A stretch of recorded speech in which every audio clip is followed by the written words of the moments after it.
হ্যাঁ হ্যাঁ হ্যাঁ, আরো আরো, তাড়াতাড়ি তাড়াতাড়ি। বুক ডাউনের পর আবার ডাম্বেল উঠাই তুই। হালাই আমগো এই গরমের ভিতরে জিম করাইতাছে, পুষ্টিকর খাবার দেওয়ার নাম নাই, প্রোটিন পাউডার খাওয়াইয়া খাওয়াইয়া কি কষ্টটাই না করাইতাছে।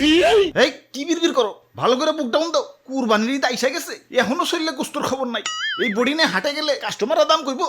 দাও দাও দাও, বুক ডাউন দাও। ওই গোস্ত পাইবা কই, হারা বছর খাওয়াইছো তো খালি শুকনা খের, খের খাইয়া পাইছা সেটাই তো বেশি, ঘাসের খবর নাই, ভুসির খবর নাই। ঠিক কইছেন ভাই, শুকনা খের খাইয়া আমার তো কষা হইয়া গেছে। আমারে কি তোমরা বলদ খামারি পাইছো যে সারা বছর ঘাস ভুসি খাওয়ায় খাওয়ায় নিজের পকেট ফাঁকা করমু, আবার বিক্রি করবার যেও কুইতা কুইতা লাভ করমু? আমি না মানব সেবা না না গরু সেবা করতে আহি নাই, লাভ করতে আইছি। না বেশি সময় নাই, এই যে নাও সারা বছর ঘাস ভুসির পাওয়ার, একবারে নাও। চিরে মশাই কামড়তেছে রে, বড় মশা। ভাই এটা মশা না, এটা হলো গরু মোটা বানানোর ইনজেকশন।